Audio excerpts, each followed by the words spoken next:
Hey everybody, and welcome to another episode of the BJJ Foxcast. I am your host, Alex Martinez, and today I am super excited to have Marc Monaco on the podcast. Marc is a second-degree black belt under Paul Nava, but originally under Mike Mrkulic, and we'll talk about that in a minute. He was a academy owner in Topeka, Kansas. He was a first black belt in Topeka, Kansas. He trained at Northside Brazilian Jiu-Jitsu and then was a head instructor at UFC gym in Marana, that is all in the Tucson area. And again, he's a black belt under Paul Nava, and he is a professional bodybuilder.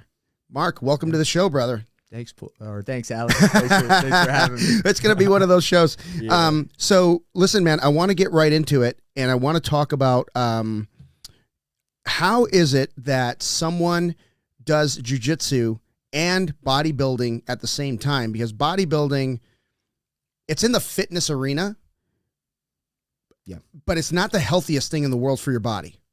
Yeah, I hate to say that, right? Because you guys look amazing. Your bodies look amazing, but it takes a lot of hard work and a lot of hours in the gym, right? It does. How do you manage that energy? Well, first I tried to combine both of them, jiu-jitsu and the bodybuilding. Yeah. And the first year or so, then it was okay to do them both together. Okay. And then I kind of had to like pick and choose, depending on what season, what my goals were. Yeah. And things like that. So, when it was more geared toward when I was getting ready for the show prep, I had to put a lot more time into the bodybuilding, and the jiu-jitsu had to kind of get pushed aside a little bit. And then the other way around, when I wanted to do more of the jiu-jitsu, a little bit more training, then I had to kind of put the bodybuilding aside. So yeah, it's just kind of finding that healthy balance. Yeah. When I was doing them both together, like I said, the first year it was okay. And then after that, then I started getting injured a lot. Yeah. I was, my knees were popping a lot. I had a lot of like rib injuries, things like that. Yeah. And it was just like, okay, now I gotta kind of put one aside for a little bit, focus on the goals of one of them, not go cold turkey and stop jujitsu. Yeah. But I had to kind of like, prioritize a little bit more. So for whatever my goal was at that time. Yeah. So you can't really hammer out a bunch of workouts, jiu-jitsu workouts, and then go and, tear the body up in the gym, but they do complement each other, right? At times. Yeah, they do. And then, I know we'll talk about it a little bit later on, but, with jiu-jitsu, like I'm really thankful that I had that because, when I was younger and I did bodybuilding, I couldn't really develop, some of the muscle maturity, when I was younger, obviously. And then with so many years of jiu-jitsu, a lot of the muscles that you're not, that you work throughout jiu-jitsu, I kind of brought a better physique to stage, Yeah. So yeah, that was pretty big. Yeah. That's one thing that happened with me. I did triathlon before jiu-jitsu, and the first thing I noticed is I started getting like shoulders and pecs. You know what I mean? Was doing jiu-jitsu. Because in triathlon, you want to be as small as possible and as strong as possible so you can get up those hills on a bike. So it's a different kind of strain on your body, right? Big legs, small upper body. Jiu-jitsu's more well-rounded, I guess, for that type of for exercise period. Tell me about jiu-jitsu in Topeka, Kansas. How'd you find it in Topeka, Kansas?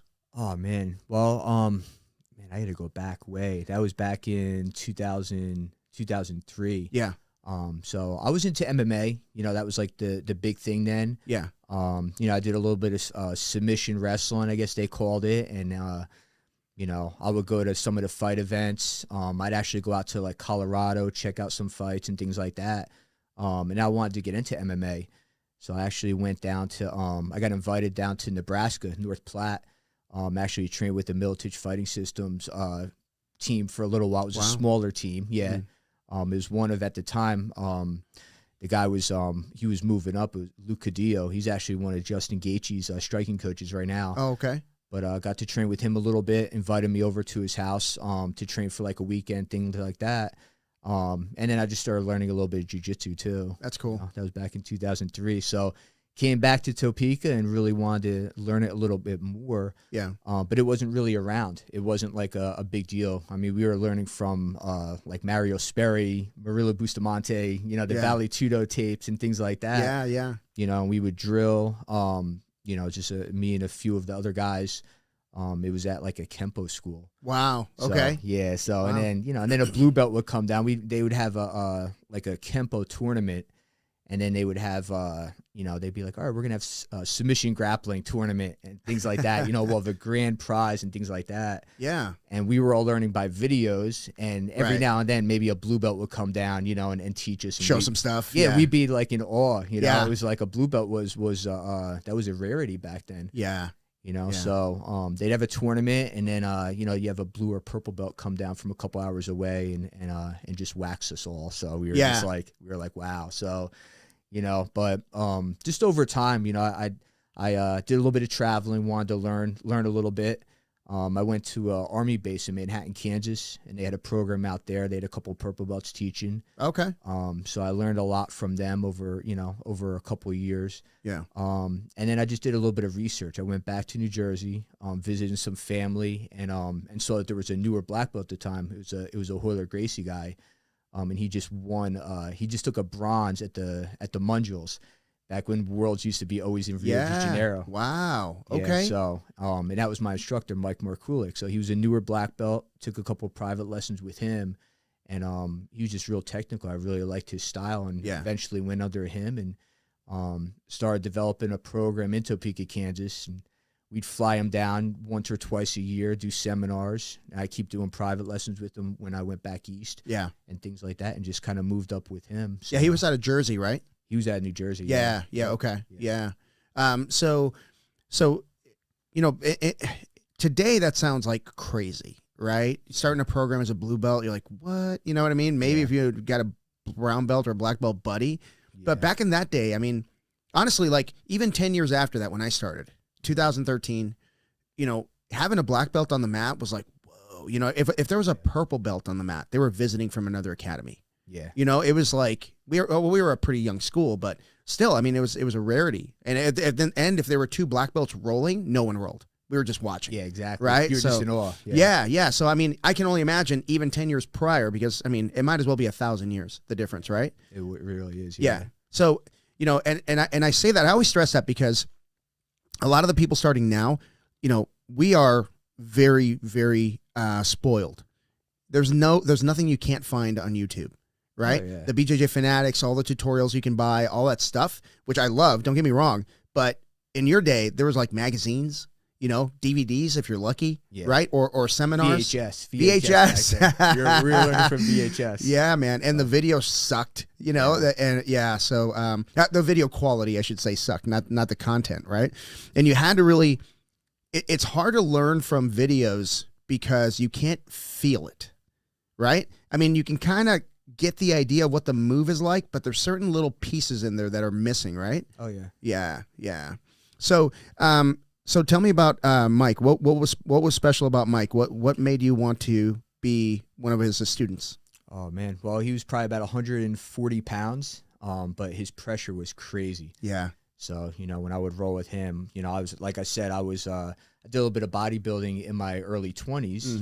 When I was training with him. So I thought I was a pretty strong guy. I probably walked around closer to 180, 200 pounds. Okay.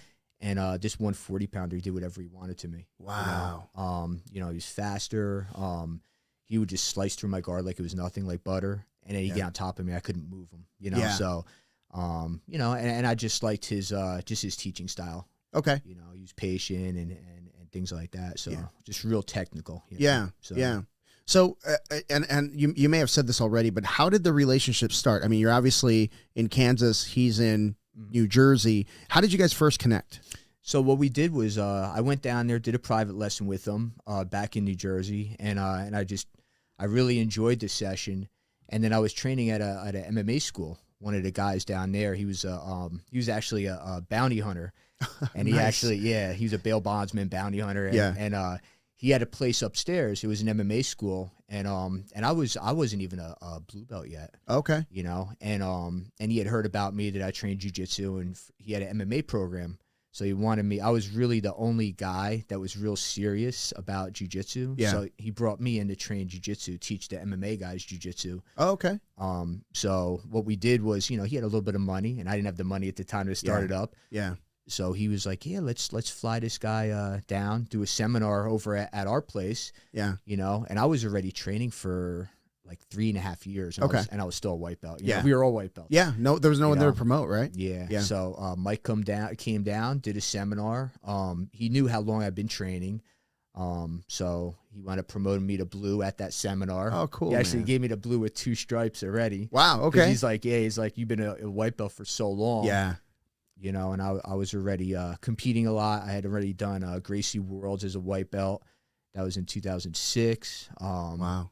I did I wound up medaling down it was a Naga tournament, and Naga is nothing like it was back then. Right. You know, back then, you know, white belt, you had 24, 34 guys in your division. Wow. Yeah. So I remember going down there and taking a bronze, which is not a huge deal now, but in a 24-man bracket at Arnold's. Yeah. They used to have that Columbus, Ohio, and after that he was like, yeah, you get the blue. So, Oh, that's cool, man. yeah. Yeah. So he saw that talent in you pretty quickly. That's Yeah. awesome, man. And so tell me about, you know, your relationship with him obviously is a great one. And then he passes away. Passed away, yeah, 2015 December. Wow. So yeah, Now, were you a black belt at that point? I was. And he gave you your black belt. He promoted me in 2014. Gotcha. Okay. June Yeah. 2014. Gotcha. So, I earned all my rank through Mike. Yeah. So, but it was tough. It was tough. You know, I didn't really have much. I didn't really have like a father figure growing up or anybody that I really looked up to.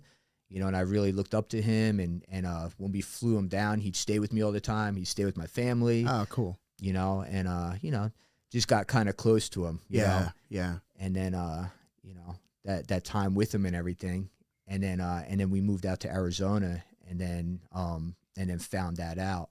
You know, we were already there, so that was tough. Yeah. You know, I moved out here in August, and it was either November, December Of 15. Yeah. Yeah. That had found out he got into a car accident. I don't know if he was going fast in his car or whatever. And Yeah. went through the windshield and Oh my. yeah. So he was in a coma for a few days and didn't make it, and that was tough. Yeah, So, man. Yeah. I'm sorry to hear that, man. Yeah, thanks. So you kind of floated around a little bit. You didn't have your black belt who promoted you, right? Yeah. And now you're in a new state. Mhm. And did you continue training? I did. So we first moved here, we really didn't have a place to stay, so we were staying with my ex-wife's sister's kid's house. Okay. We were there, and so we didn't really have a place to train. So my kids already were training. We had like a little, it was like a little shed in there, and I brought my mats from over. So I would train with my oldest boy a lot. You know, we just kind of drilled, and then we found Northside. Okay. So Sean. found Northside, found Sean Huff. You know, so he had me come in. Sean was still, I want to say he was a 3-stripe brown at the time. Yeah, he'd been a brown belt for a while. He was. Yeah. So so he was happy to have me come. He asked if I could teach a few classes for him, and I did. And then got really close with him, and then had my kids go to the classes as well. Yeah. You know, and then you know, eventually he kind of brought Paul and I, you know, Yeah. like, you know, introduced us and everything, and that's kind of how that relationship happened, where I got to meet Paul and eventually went under Paul and Cucino. So Nice. Yeah. So at that point you were teaching at the UFC gym, right? In Marana, or was that after? that was after. So Okay. I trained. So I was training at Northside, Mm-hmm. and then I think that Sean actually got offered the UFC gym spot, but he already had his academy. He had Yeah. Northside. Yeah. You know, and I was kind of, I always say like I was the orphan black belt. That's what Paul called me too. But Yeah. I didn't really have any ties, you know. Yeah. So you know, Sean told UFC gym. He told the people that own that place. He said, you know, I got a buddy of mine. He just moved here. He's a black belt. You know, do the interview with him, because I think they wanted him to. I think they said it was like a conflict of interest for him to have a school. Yep.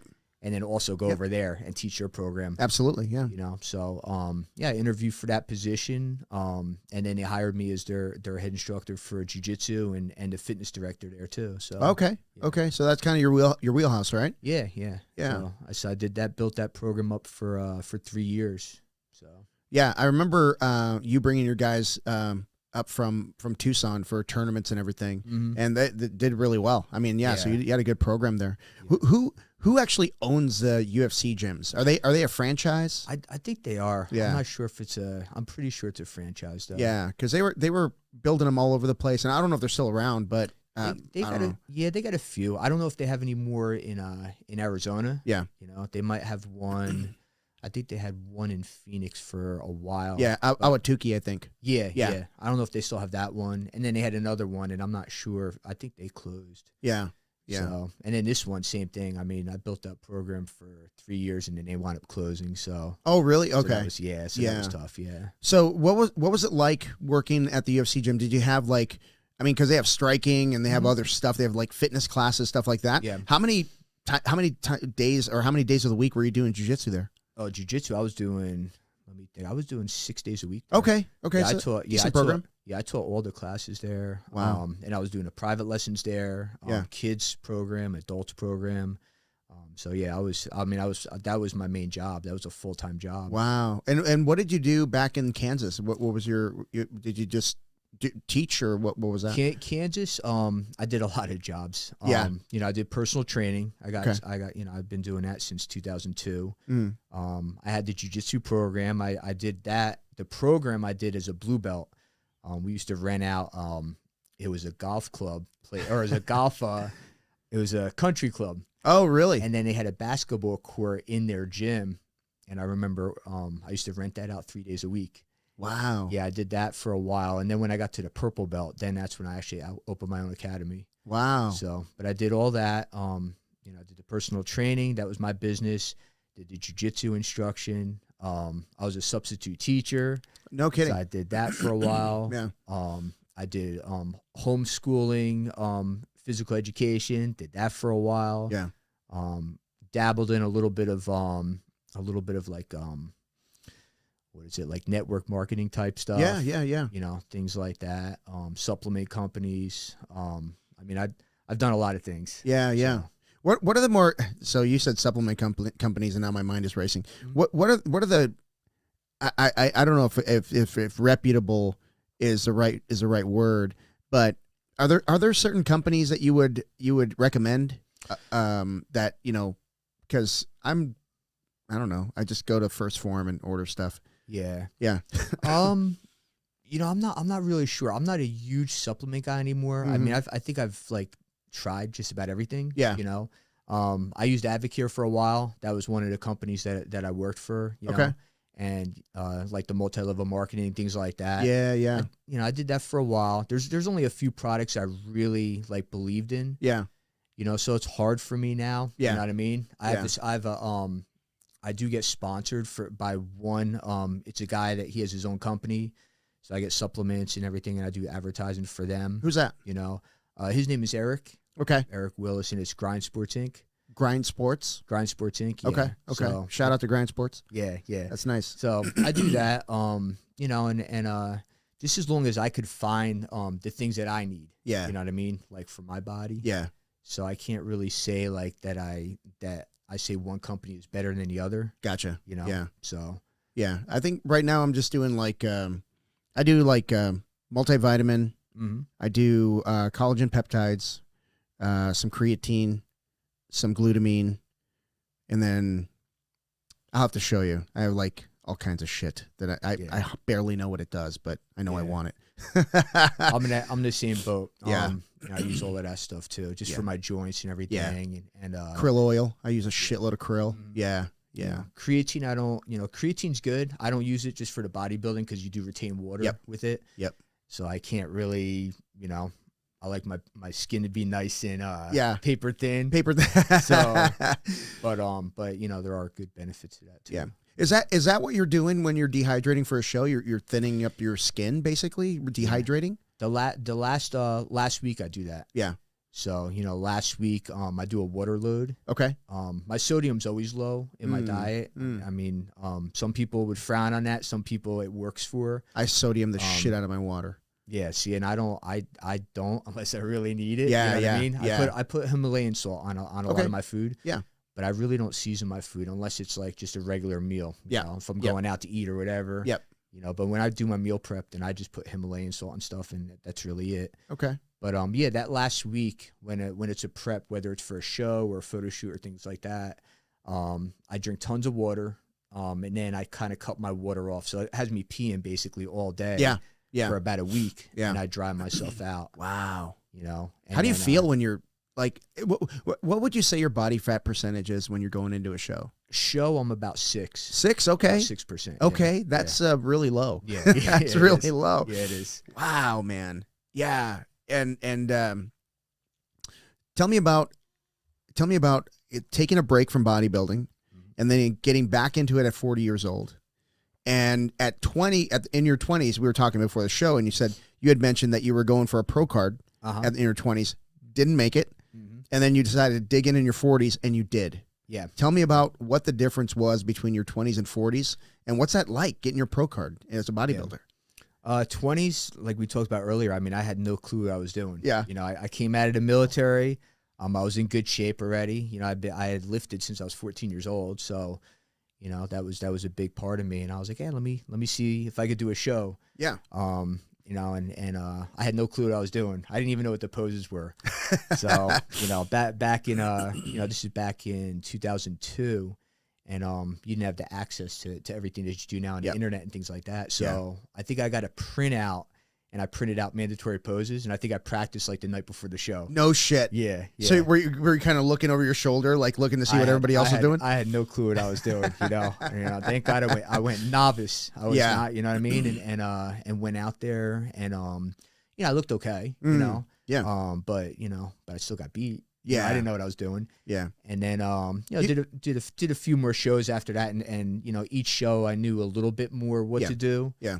You know, but you know, that back when you're in your 20s, you don't want to listen to anybody. Of course, you know everything. Yeah, exactly. Yeah. So I'm like, hey, I'm in good shape. I could do this myself. I could, you know, I could read a little bit on it. You know, I was already a personal trainer. I'm like, oh, I'll do well, and I went for the pro card twice then and didn't get it. What does that mean, going for a pro card? Because there's different divisions, right? Sure. Yeah. So what does that mean? Yeah. So when you go for your pro card, you go for a pro qualifying division. And if you win, back then you had to win your division, and then you had to win the overall. So, you know, it's a little bit different now. Now they have so many different divisions you could do. Yeah. You know, back then it was just bodybuilding. Yeah, yeah, like Speedos, and now they got guys in board shorts. Exactly. You know, yeah, it's wild, man. Yeah. What how did that come about, the board shorts, and get away from the Speedos? I don't know. I mean, they still have the Speedos. They still have the regular bodybuilding, you know, but then they have the athletic divisions. Those are the ones that I got the pro card in, the sports model and things like that. Yeah. So, yeah. But yeah, I looked at your photo shoot, and you look freaking ripped, dude. You look amazing. Oh, thanks. And yeah. But what is there a certain body part that you had a problem developing that may have cost you some, you know, some pro card entries or whatever? Yeah. Well, shoot, when I was in my 20s, probably everything. Like I say, you know. Yeah. But you know, I think my legs always had to catch up to my upper body. Okay. You know, I always had I think I had some pretty good genetics as far as upper body goes. Yeah. Legs just took me a while, you know, and I really didn't work them as hard. You know, always had a hard time really developing my my calves. Yeah. You know, so that took me a while. When I got back into the bodybuilding, when I got older, you know, like we talked about earlier, I had more muscle maturity. You know, developed. That's a big deal. It's a huge deal. Yeah. It's a huge deal. Yeah. You know, some of the muscles I couldn't develop when I was in my 20s, and then plus just with Brazilian Jiu-Jitsu, you know, 16 years. Yeah. From then of doing it. Yeah. Some of the muscle that I developed with, you know, with the movements and you know, it was incredible. So yeah. And we talked about that before the show, man. When I did triathlon, you know, I'm trying to get as small as possible, which I couldn't get under, like, I think the last triathlon I did, I was like 167 pounds, and that's probably the lightest I'd been in a tri. I'm usually about 170, 175. Okay. But it was really, you know, you get a kind of a swimmer's build, which is not bad, but it's certainly not jiu-jitsu, right? Yeah. You get shoulders, and you get pecs, and you get, you know, forearms, and eventually legs, right? Yeah. But yeah, it's very different, man. And just, I'm amazed at how you're able to balance the bodybuilding and the jiu-jitsu, because a lot of people have to pick and choose. And I guess you had to also, right? At some point, you had to decide what you were going to do. Tell me what that was like. It was hard. Jiu-jitsu, I competed a lot when I was in Kansas. Like I told you before, there wasn't a lot going on in Kansas, so I had to travel a lot. Yeah. So I was used to going to Texas and Oklahoma and Nebraska and, flying out to Vegas. Remember flying out to New York for Pans one year. Wow. Back when they had Nogi Pans in Harlem. That's right, at CCNY. Yeah. Back in Harlem. Yeah, back in Harlem, yeah. So I remember doing that. And then I moved out here and as a black belt did a little bit of competing. Okay.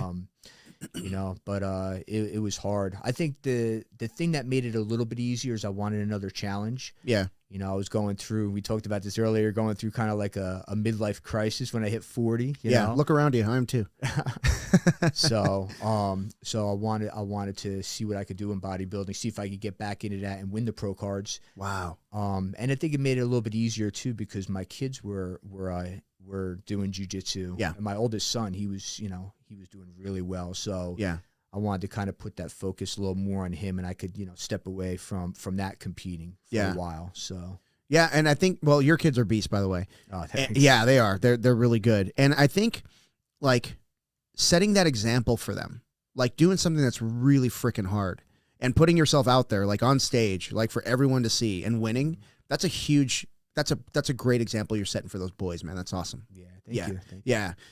So what is in the cards for bodybuilding moving forward? What do you want to do with it? I'm not sure. People have been asking me that lately because the last show I did was last April. Yeah. And I wound up winning that one, got another pro card in the sports model. Wow. And then after that, the promoter actually asked me a few months later, asked me if I wanted to do some judging. Oh, wow. So okay. So he wanted he always had female judges, and he was always the head judge. He wanted to get a little bit more into the photography and things like that, and capturing that, do a little bit of commentary. So he said, "Hey, listen, we've never had a male as our head judge other than me. Would you want to do that? Would you want to try it out?" And I was like, "Yeah, I'll try it out." And then ever since then, I did the show in Phoenix, wound up doing that show. And then he asked me a couple weeks later, he's like, "Hey, I'll fly out to California, out to Sacramento. You want to judge that one, be the head judge for that?" Wow. And I was like, "Yeah, sure." So I did that. And then he asked about Arizona again for their year end, their Apex. And now they're flying me out to Maryland later on this year. Yeah. Oh, in June. that's cool, dude. So yeah, I that's kind of like my new challenge now. Yeah. Is being a judge, and that's like the other side of it, I guess. Yeah. So. Yeah. But so we'll see. But I do get that itch. Yeah. Just like jiu-jitsu, you know what I mean? I get that itch to get back out there, you know what I mean? So yeah. So as far as the competing part of it, we'll see. Yeah. And then as far as the other things, like the new things, with the judging and everything, I mean, I'm enjoying that right now. That sounds cool, man. Yeah. That sounds really cool. So in jiu-jitsu, we have the, ADCC, and now they're doing opens. So that's pretty wild. People are traveling for the opens. And then we have IBJJF, we have NAGA, we have Grappling Industries, we have AZBJJL, we have all these promotions that are doing jiu-jitsu competitions, and each one is has their sense of prestige over the other, right? Some people love these, some people hate those, rule sets, whatever. What and I know nothing about bodybuilding. That's why I wanted to have you on, because I want to learn. Yeah. What are the more prestigious promotions in bodybuilding, and where can somebody start? Like, obviously, you're not going to get into Mr. Olympia your first year in, right? You got to start somewhere. Where would somebody say this is the place to start, and it's reputable, and it'll springboard you to X? Yeah. It depends. I mean, if you're going to do the natural leagues, of course, I'm going to say do the IPL, because that's the one that I'm involved in. IPL? Yeah, International Physique League. Okay. That one, it's really nice. I mean, they have a lot of different divisions and things like that for you. By divisions, are they weight classes? No, divisions meaning you could do your sports model. You have athletic, you have bodybuilding. For the women, they have the bikini, figure, bodybuilding. I mean, there's so many different divisions to pick from. So depending on what your body looks like, you know what I mean? If you're... Oh, you can kind of pick your spot. Yeah, that exactly. benefits you. Okay. Yeah. So, with the women, I mean, the bikini, if they have more of a bikini body, more of a, really conditioned, like the longer look and things like that, bikini. Yeah. If they're more of the, very muscular, that's going to be more of an athletic division or figure. Yeah. Things like that. So I always say to go for that if you're going to do the natural leagues. Yeah. If you're going to do the unnatural ones, then probably the bigger ones is like NPC and things like that. Okay. But like I said, a lot of those people are on, they're on gear and stuff like that. Yeah. So you have to go in knowing that that's a non-tested, okay. It's a non-tested league. Yeah. So if you're going in as a natural, you're going to be very undersized. Yeah. I would imagine. Yeah. But going as an amateur, I mean, there's a lot of opportunity for that, right? You don't have to you went big, you went pro card, right? Mm-hmm. But you can go in as amateur and kind of see, just throw your hat in the ring, right? You don't have to qualify for that, do you? Yeah, no. I mean, with especially with IPL, you'll have some people that come in and maybe they got into really good shape, and they just want to, it's kind of like a bucket list thing for them to get on stage, and they do a good job, and it's respect to everybody that gets out there, you know what I mean? Yeah. And then if you're like really, really serious and you're going to individualize, your program and things like that, you want to go for the pro card, you can, but, that's when you really got the itch, right? You're really competitive and you really want to, I mean, I would imagine, okay, I'm going to guess. You're probably, if you're going pro card, you're probably training 10 to 15 hours a week. Me probably more than that. Yeah. Just because I mean, but I don't know. I think I'm a lot different. I'm you're crazy. I'm crazy. I'm a little bit nuts. Yeah. But that would be like bare minimum, right? You're almost doing like a part-time job. Yeah. I mean, you should be working out, at least 6 days a week, mm-hmm. and you might be doing split sessions. Yeah. There's just a lot involved. You're not just going in for a half-hour workout. Yeah. You know what I mean? Right. So you're making sure you hit each body part, a certain amount of times a week. Yeah. You're doing your splits. You have to get your cardio in. Yeah. And everything else. I was kind of blessed for, like I said, the first couple of years, I was just getting my cardio from jiu-jitsu. Yeah, that's great. So everybody would ask me, like, how much cardio do you do? I'm like, I really don't do cardio. That's so cool. I roll. That's it. That's my cardio. That is awesome, man. That is awesome. So how does a competition with bodybuilding complement the competitiveness of jiu-jitsu? Do they complement each other? Like, I would imagine there's a mental component that goes into bodybuilding that helps you in jiu-jitsu.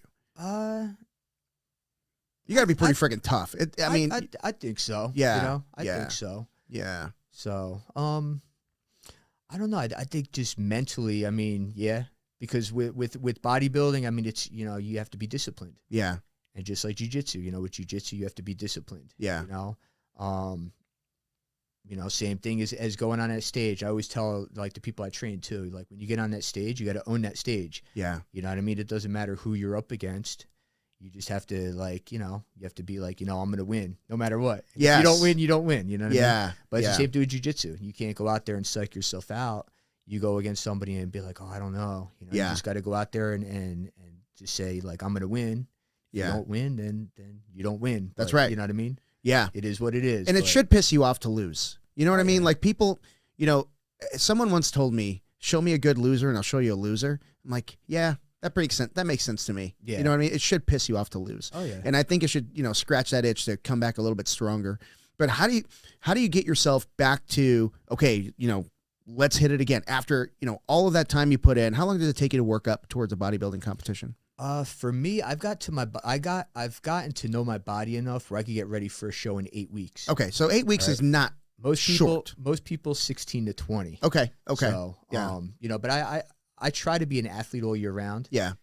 So I really try to stay pretty lean. Yeah. When I get a little bit, when I get to the point where I'm like, oh, I'm getting a little bit heavier or whatever, then I'm like, all right, let me start toning down a little bit. Let me start counting my macros a little bit more. Yeah. Things like that. So you got that discipline on the fly. Like you can just dial it in. Yeah. Wow. That's awesome. Me, I'm a freaking train wreck. If I don't have a goal, I'm telling you, dude, it's bad. It's bad. Yeah. So I did, last year I worked up towards Master Worlds and I was super disciplined, like diet, weightlifting, jiu-jitsu, you name it. And then I said, it was over, and I said, you know what? I'm going to shut it down for a month. I'm just going to shut it down and just relax a little bit and, train when I want to. And no, I can't do that. I can't trust myself. Yeah. I got to be like 52 weeks. I can't take a month off because, dude, it got bad. It got so bad. And then for me, like dialing it back in is like so hard for me. It's really hard. So I've got to just like stick to it and not deviate because I'm not getting any younger. I mean, you know how it is. I mean, those, your son is probably taking it to you by now. Oh yeah. Yeah. So, I mean, you got to get, you've got to be, at least for me, I have to be at my best in order to give somebody 30 years younger a decent role. Oh yeah. I got to be peak and they'd have to be like having a bad day. Right. Maybe I'll have a decent role. I'll tell you what, I know speaking of my son, I roll with him. I can't do a regular roll, he's a purple belt. So like a 7-minute roll. I can't do a 7-minute roll with him. So what I'll do is I'll say, set the clock for 15, 20 minutes. And then it's about 10 minutes of me just like surviving. Yeah. And then he'll make a mistake and I'll be able to still catch him. You'll frustrate him. Years, yeah. I'll just, you know what I mean? But I mean, other than that, I always joke around. I'm like, man, if we roll for 20 minutes, like you're kicking my butt for like 17 minutes. 17, yeah. And then maybe I catch you in something. Yeah. Wow. So, but yeah, it's tough. It's tough getting older. I remember when that kid was a yellow belt, dude. Yeah, I know. That's wild, man. That is so cool. Yeah. So, so let's talk about a little bit more about jiu-jitsu. Where are you training now? And are you teaching now, or what are you doing? I do. I'm at Northside. Okay. Very, very part-time right now, to be honest. Yeah. I teach a class on Wednesday nights. Okay. Do a couple private lessons here and there. And then I go to some open mats, and then I get some rolling in with some of the guys that are there that, some of the younger guys that I like their styles, and it's a little bit of the newer game. Yeah. And then of course my older son, I roll with him all the time. That's cool. So, but I haven't gotten to train other than doing Nogi Worlds. I mean, I trained hard for that. Yeah. But other than that, I've kind of, it's nowhere near as much as I was training when I was over at UFC gym. Yeah. Yeah. So, so that's kind of hard. But like I said, I had to kind of, be okay with that. Yeah. And just depending on what my goals are. Now, if I were to do another tournament, a bigger tournament, like a IBJJF, then I would put the bodybuilding aside a little bit and then be more, disciplined with jiu-jitsu. Yeah. So, but. Yeah. So tell me about Nogi Worlds. What is it about Nogi Worlds that made you basically shut everything else out and focus on that? Oh, man. Well, to be honest with you, Paul's gonna get mad at me, but I only trained really hard probably for about a month before. Really? Okay. Worlds. Yeah. Okay. So I always tell people this, but I had a super fight back in 2018, and I was like, after that, I was basically like, I'm retired from Brazilian Jiu-Jitsu from competing. Right? Yeah. So that was a big one for me because all 3 of my kids were there. And I wound up winning in front of all 3 of my kids. The only time all 3 of them were there. Oh, that's so cool. Yeah. And subbed a guy and got subbed at a night. And I was just like, you know what? Like, I can't top that. Unless I were to fly my kids down to Worlds, like Masters Worlds. Yeah. And win that. Yeah. You know what I mean? In front of them. Like, how do I top that? Right. Yeah. So I was like, yeah, I'm pretty much done. I just want to instruct and still train. And then and I had competed a lot with Dorian before when he was a kid. And then I was just motivated after 4 years of not competing. I was like, you know what? Let me do one more with him as an adult. Yeah. Now that he's an adult. Yeah. So we trained pretty hard. Him a lot longer than me. Yeah. Mine, like I said, I was probably about 4 or 5 weeks of hard training for me. Yeah. So yeah, that was with that. That's awesome, man. How did that go at Nogi Worlds? Well, like, it's the best guys in the world, you know what I mean? 100%. So 4 weeks wasn't enough. Yeah. So, that's it. We'll leave it at that. Yeah, we'll leave it at that. Yeah. So in preparation for those, man, like, I'm always worried about, I just don't want to be a highlight reel. Mm-hmm. You know what I mean? And my mentality about training is train as hard as you can until all the negative thoughts are out of your mind. Like, when you can tell yourself, I can't do another thing. Like, I've done everything possible. My diet was on point. I kept myself healthy. You know, I trained as hard as I could. Chips fall where they may. You never have a regret then. Yeah. Right? I mean, it's just like, it's so liberating to go, you're about to step on the mat, you're about to bow in, you're like, there's nothing else I could have done. Yeah. It's such a good feeling, man.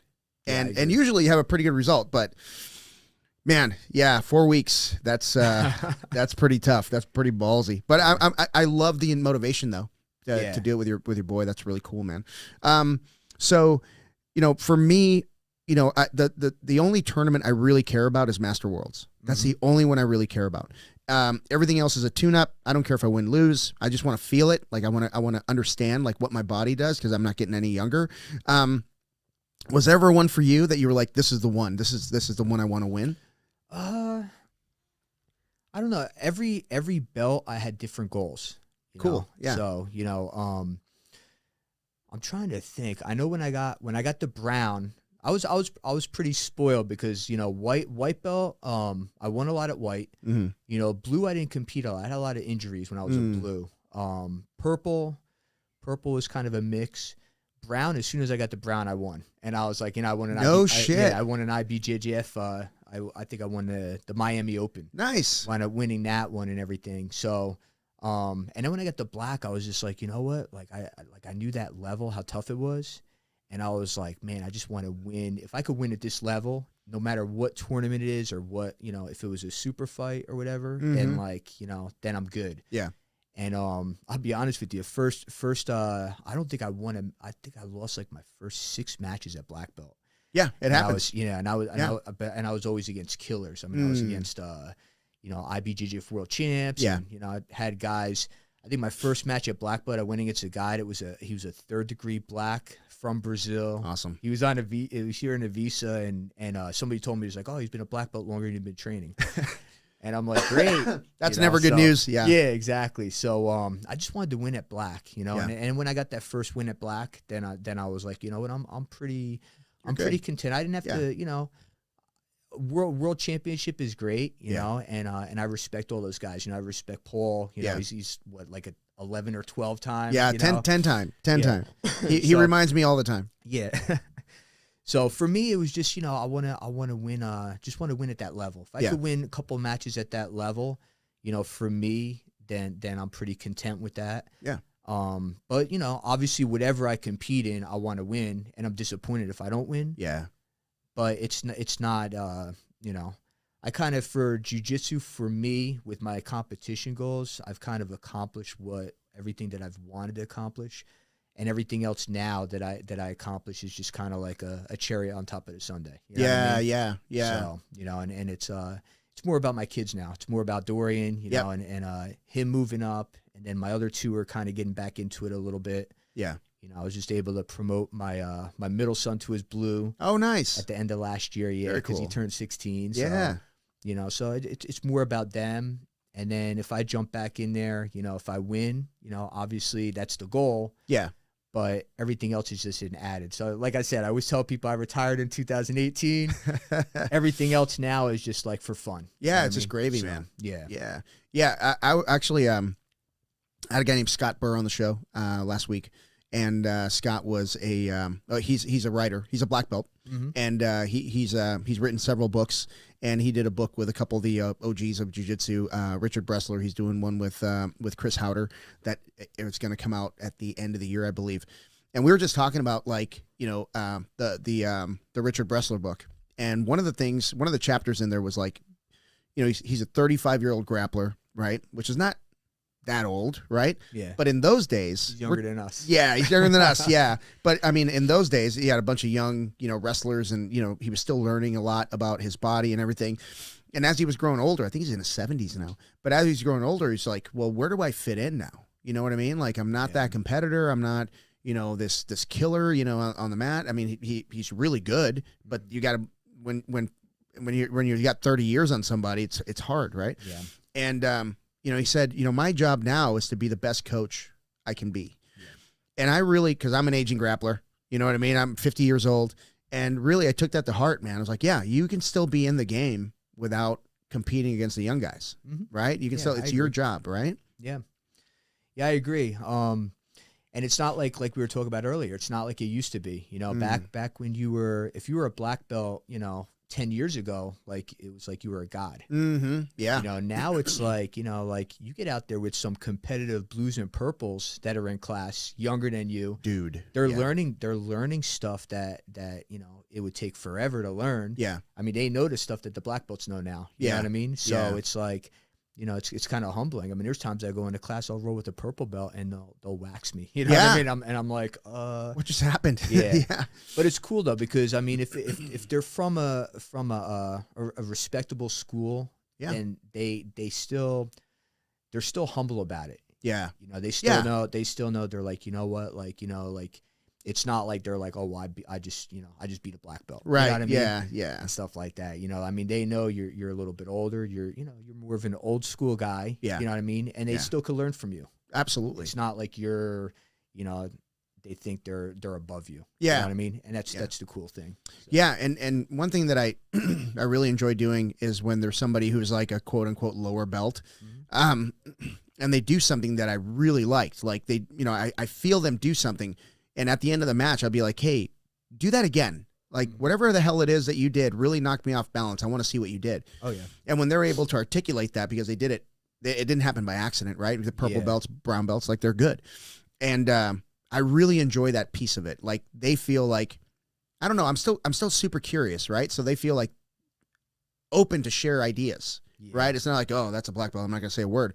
No, I love the exchange of ideas. That's what an academy's all about, I think, right? Yeah, I agree. Yeah. And I mean, they might be a future instructor, so the more they could break down what they did, then they're going to be able to teach that down the road. Yeah. So instead of just saying like, oh, I just did it. Yeah. Yeah, exactly, man. So they break it down step by step. Yeah, and tell me about your coaching style. Do you do is it very how long do you stay on a subject? Like if you're going to do like a, whatever guard that you're going to play or passing, how long do you stay on the subject? You're talking about for like the like that session, or no, for like, say, we're going to be doing X guard pass for whatever amount of time. How much? Yeah. So it depends. I mean, like right now I'm teaching part-time. I'm only teaching the one class a week. So we might stay on the same thing maybe for like 2 or 3 weeks. Yeah. And just kind of branch onto that and then move on to something else. Okay. When I was teaching full-time, and we would spend a lot of time on one thing. That's what I love. Yeah. Especially if it was something new for me, then I was excited about it too. Yeah. So, I would want to work it too. Yeah. And I was always one of those coaches where like I made sure I got my reps in too. Yeah, of course. So on purpose, I'd say, I'd show somebody, some people, they show 1 or 2 times what an instructor will, and I'd be like, all right, let me show it again. I show it like 5 times just so I got to do it 5 times too. You know what I mean? Yeah. So, so I would spend a lot of time on one thing, especially if it was like, something new. I learned from Mike, or like when Paul came down here, if he showed something, or Kashino, if I did one of his seminars and things like that, we spent a lot of time so I could get that into my arsenal. Yeah. So. Yeah. So the move is when you want to rep it a bunch of times is just change the angles. So everybody thinks that you're changing the angles for them, or you're really doing it for yourself. That's what I would do. And I'd be like, what I would do is I'd say, I'd look around and I'd be like, all right, does anybody have questions? And of course somebody would be like, or does anyone want to see it again? Yeah. And then they would raise their hand. But then if nobody raised their hand, I'd say, well, there's one little detail here. Let me show it again. So I could do it again. And you know what I mean? So yeah. So let me ask you, this, I never thought about this. Let's say 15, 16 years ago, right? You're teaching at the time. Mm-hmm. Where did you get your study material from? So I would have, like I said, I'd have Mike come down, he'd do a seminar, and then I would just jot down notes. Yeah. And then when I did a private lesson, I jot down notes. So he would do some long seminars. Okay. So we would usually advertise it as a 3-hour seminar. Usually be like maybe like 4.5 hours. Wow. Okay. And then he would stay with me. He'd stay with my family. So I would always do a private lesson with him. And then we would just drill stuff on the side too. Okay. So I learned a lot of things from that. Yeah. And then when I went down there to visit, then to New Jersey, I always did a private lesson with him. So you figure 10 things he's showing in an hour. Yeah. And we're drilling and everything. Yeah. And then I would basically my students would pretty much be like my practice dummies, because I was a purple belt and everybody else was a white belt. I had a couple of blues, So so I would make sure I hit that whatever it was. I would hit it on them for like a month straight. That's awesome. And then eventually they're like, "What are you hitting on us?" And then eventually, when I felt confident in it, then I'd be like, "All right, let me show you guys." Yeah. No, I love that. So I love that. So would you do like would you have like a fundamentals curriculum that you're working on, and then when you do a seminar, you're like, I gotta show you guys this? Is that kind of how it worked out for me, or for your school? Yeah, for the school. I mean, we just went over whatever I wanted to go over that day. Okay, you know what I mean? Yeah. Or for that amount of time. Yeah, that's what we would focus on. And when you were teaching it in Kansas, how many people were you teaching? It was a good amount. Okay, good amount. I'm sure they were starved for it. Yeah. It just depended. Most of my classes I have maybe like anywhere from, I'd say maybe 10 to 20. That's good. I would have. That's really good. And then a slow day, every now and then you'd have like 5 people show up. Of course. You know what I mean? Yeah. So, but it just depended, you know what I mean? It depended. And I did have a lot of classes, and eventually, like as a school owner, I had to kind of stop giving so many options. Yeah. Instead of having like 2 classes a day, mm-hmm. You know what I mean? Or having class every single day, or certain things every day, I had to kind of limit it. Yeah. And then this way, more people wouldn't have the option to say, okay, I guess I'll come tomorrow. And then you have 2 or 3 people show up, if maybe you have 4 classes, then your classes are big. And that's a mistake a lot of people make. They offer a ton of options when it's not really necessary. Mm-hmm. And the more options you offer, the smaller the classes get, unless you're bringing in, new blood every week. Yeah. Other than that, you're gonna struggle a little bit. That's how we were at UFC gym. UFC gym, I think we had like a 6 o'clock in the morning class, which I had to come to. We'd have a noon class and then a night class. And the 6 o'clock class, I would get like one or 2 guys. Yeah. And I'm dead tired coming in for 1 or 2 people. Yeah. And then the lunch class kind of varied. Sometimes we get maybe like 8. It just depended. But when we took away the morning class, and then even like I think we limited, I think the lunch classes, we only did like maybe 2 a week. Then all of a sudden we'd start getting 25, 30 people in the night classes, and it was better. You know what I mean? Yeah. So. I talked to Paul about this because when I first started with Paul, we were in a 1,400 or 1,500 square foot facility. So it was just wall to wall mats. Like you literally had to put your shoes down like by the door, bow in and step on the mats. The bathroom was in the back. So if there was anybody watching class, which was very rare, if somebody was sitting watching, they had to go to the bathroom. They had to take their shoes off and then wade through the sea of people rolling till they could go to the bathroom. But but then we moved to the larger facility, right? And that he's in right now. I mean, it's like, gosh, I don't even know how much mat space he's got. Well over 2,000 square feet. Yeah, he's got that back room too. Yeah, and then he got the other room like shortly after, which it sounds like an awesome idea. And it is. There's nothing wrong with it. I love the idea. However, we had concurrent classes going, right? And then he staggered them a little bit so people could finish this class and maybe jump on and roll with the other class and whatever. The team was never as close as it was when we only had one mat space. Mm-hmm. One mat space, I believe it was 3 classes per day, 6 a.m., 6 p.m., and 7 p.m. And in a kids class, we had a kids class right before that. Mm-hmm. But that was it. We had one mat space and then show up. And then the 6 and 7 p.m. classes were the exact same class. So you could do back-to-back and just roll. Mm-hmm. But the team was never as close. So we got, we're going to do no-gi on mat 2, or we're going to do wrestling on mat 2. Well, then people were like, well, I'm a no-gi guy, and I'm a wrestler guy. And then they just pack their shit and leave. And there were some guys I didn't even know their names. Yeah. Isn't that wild? Yeah, that is. So I love what you did. Like you eliminated one class, forced those guys to come into the evening class, and now they met the team, right? That you're a lot closer. So, yeah. Yeah, and then the other thing too is, and gi and no-gi, I mean, I like guys to train both of them. Yeah. So, if you have one class if you're saying, okay, we're going to do 3 gi classes a week, and then you got the diehards, and they're like, well, shoot, I want to train 5 days a week. Hey, you know what? You got to come to no-gi then the other 2 days. Yep. You know what I mean? So, and then you learn that game too. Yeah. Yeah, absolutely. And then, you know, the other way around, you know, no-gi, you know, you had a lot of the no-gi or just MMA guys or wrestlers, you know, they just wanted to do no-gi. Yeah. And it's like, well, sorry, you only got two a week. You're gonna have to learn the gi. You got to figure it out. Yeah. So that's how I hooked a lot of guys. I hooked a lot of wrestlers and a lot of MMA guys. And even when I was in Kansas, I managed MMA fighters and I made them train in the gi also. Okay. So I mean, how did they receive that? The MMA guys.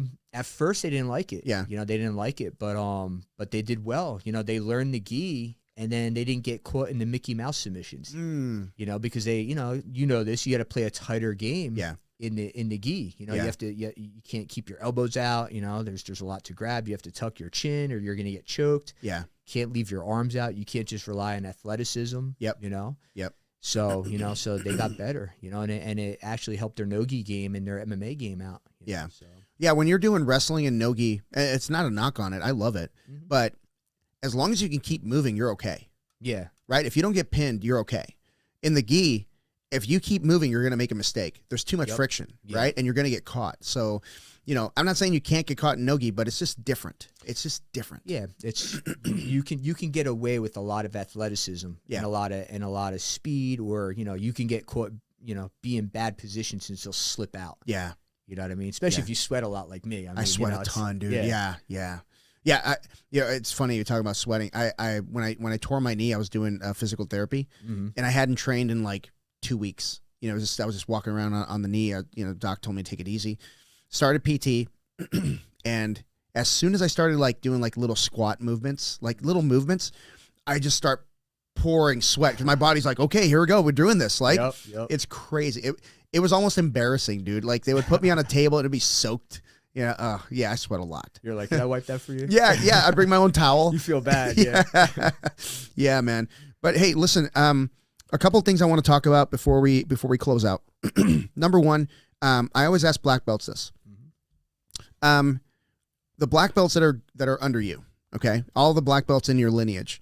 What do you want them all to have in common? I want them all to be technical. Right? You have to be technical. I don't want them just to rely on athletic ability. You know, that's a big thing. Want them to be loyal. Loyalty is a big thing with me. Yeah. And just a good person. Yeah. You know, a good example. Yeah. You know, I don't want anybody that's under me that's going to represent me not being just a genuinely good person. Yeah, that's cool, know? man. I think that's a big thing. You know, the loyalty, that's a big thing. Yeah. You know, and and I want them to be technical. I don't want it to be just a guy that's gifted, that's able to just use their gifts, but they can't, you know, they're not using the technique. Yeah. You know, so. You know, I love that you said that, and the way you put it was perfect because, at least for me, it's perfect. Excuse me. Sorry, we did we're doing chariot runs today in the workout, and I can't get my lungs to get back to normal. Like I'm just my heart rate was skyrocketed. Anyway, so whenever I see like especially in super fights, I don't really see this in, well, I guess I do in tournaments, but people are like, they have a very unique skill. You know, they're super flexible. Like they'll be in a bad position and all of a sudden their foot kind of slides in and they create space, right? Yeah. I always think to myself, like, that's beautiful. Don't get me wrong. I would think that's awesome to have that gift. But my question is like, how do you teach that? Yeah, exactly. Right? How do you teach that escape? Teach it to me. Yeah. Yeah. I'm as flexible as a 2x4. Show me how to, right? Yeah, I agree. Yeah, the other thing I look at too is, you know what, like, and I always talk about this. When I see some of these guys, I mean, don't get me wrong, I'm not knocking them; they're incredible. Some of these younger black belts, yeah, but they're just like they're all over the place, and they're that athletic where they're catching guys in certain things. But what's going to happen when you're 40? Can you do that when you're 40? 100%. Yeah, you know what I mean, guarantee you can't. You're not going to be able to do that when you're 40. So. If you're relying on just your athleticism, you know, and your strength, or maybe just like, you know, your wrestling, things like that, flexibility, you know, are you going to be able to do that later on? If you're in it for the long haul. Yeah. Now, if you want to, if you know, your goal is to win, you know, a bunch of tournaments and world championships and things like that, you know, and then get out of the game, you know what I mean? And you can at least say that, then great. Yeah. But if you're in your mid 40s and above, like we are, you know, and you want to be in it for the long haul, you know, you want to be able to, you know, rely on technique. 100%. You're not going to be able to do that stuff that you did when you were in your 20s or even early 30s. Yeah, absolutely. The other question I ask every black belt is, what about legacy? How do you want to be remembered? Legacy, just people to look up to what I taught them. You know, I think that's a big thing. You know, I always want to be an impact. You know, and I really feel like with jiu-jitsu, you know, I learned a lot. I was blessed to learn a lot. I was blessed to have a really good instructor. And I want people to look back and say, like, you know, like, yeah, Marc was a great instructor. I learned a lot from him. Yeah. And then just a lot of people that I feel like I've kind of touched their lives. I've had students I've had kids that were with me when they were 11 and 12 and were kind of awkward. Yeah. You know, and now I see them, you know, now they're like, you know, in their upper 20s and they have families and they're confident. When they, you know, they didn't have the confidence then. I've had students that you know, they told me that they were suicidal when before they started. Wow. You know, and jiu-jitsu kind of changed their lives, you know, and it kind of gave them that environment that they needed. And now they got the confidence now, things like that. So, you know, I think that's important. You know, obviously, like, my individual goals were important for me when I first started. Yeah. You know, but like looking back on it, it's important that I was able to touch a lot of people's lives and help them out with life, you know. That's so cool, man. That's very well put. I love that. All right, so let's tell everybody how they can find you, social media wise. Talk about any shout outs to any sponsors, anything like that. Fire away. Yeah, so Grind Sports Inc. That's my supplement company. So if you look that up, you could look them up on Instagram. You can look me up on Instagram. It's Marc Monaco BJJ. I'm also on Facebook, BJJ Monaco. So it's not under Marc Monaco. You gotta look under either BJJ Monaco or just type in Monaco, you'll find him. Yeah, exactly. Yeah. Or Marc Monaco BJJ. Yeah. And then with the bodybuilding, anything IPL, International Physique League. Okay. You know, and you can find anything Compete IPL. Yeah. Look up that stuff if you guys are interested in any of that. Do you provide programs remotely? Like, do you train people remotely? Yeah, I do. I don't do like the Zoom call type things as far as, you know, with the training on that. Yeah. I do work at Anytime Fitness. I train people one-on-one or group training with that. Okay. But I do nutrition plans for people, so you guys could reach out to me on that. Nice. So I'll you know, write up your nutrition, get all your macros right, things like that, depending on what your goals are. I do write up workouts for people remotely, so I could put you guys on like a weekly plan, things like that. So, perfect, man. That's cool. Yeah. That's cool. All right, before we close out, I got a lightning round of questions. All right. Are you ready? I'll try to go fast. Let's see. Most people are like, oh, shit, because I go like way back. I might go slow. But. That's all right. That's all right. Name a game show you think you could actually win. Oh, man. Wow. All right, let's say we'll say Family Feud. Family Feud. All right. That one's good, actually. What's your favorite cheat meal? Favorite cheat meal? Anything Italian. Nice. What's the longest you've gone without brushing your teeth? Longest? Probably in the military. Probably a few days. What's your go-to karaoke song? I don't do karaoke. What's the dumb... no, gun to your head. You got to do it. What would it be? What would it be? Yeah. Oh, man. We'll say Macarena. Ooh, nice. I love it. What's a dumb song you secretly like? You would never play this in front of people, but you secretly like it. Dumb song? Mine's Bootylicious, just so you know. Wow. Probably Juvenile, Back That Ass Up. Bring it back old school 90s. I love it. Do you sleep in or take a nap? Do I sleep in or take a nap? Yeah. Probably sleep in. Sleep in. PlayStation or Xbox? Neither. Beautiful. DC or Marvel? Probably Marvel. Use a public restroom or hold it? Well, I'll tell you what. On the way here, I had to pee on the side of the road. So anywhere. Yeah. Gosh, that's funny. Would you rather see into the future or back in time? Or travel back in time? I'm sorry. See into the future or travel back in time? I'll tell you what, probably see into the future. I don't regret anything. I love it. I love it. Rolling Stones or Elvis?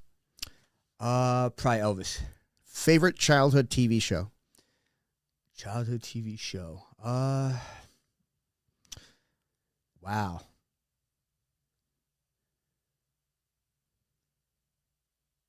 Maybe different strokes. Oh, that was a good one. I think that's the first time anyone's brought that one up. We had the ones that threw me off were like the A-Team, someone said once. That was pretty cool. Okay. Mr. T? Yeah, Mr. T. And then no one ever said Leave It to Beaver. That was a great show. Anyway, all right, everybody. If you love the podcast, please like and subscribe. Please follow us on all of the social media, Instagram, the BJJ Foxcast. We're working on a website now. It still sucks, but we're working on it. And Marc, thank you so much for doing this, brother. Thanks, Alex. Thanks for having me. Yeah, my pleasure.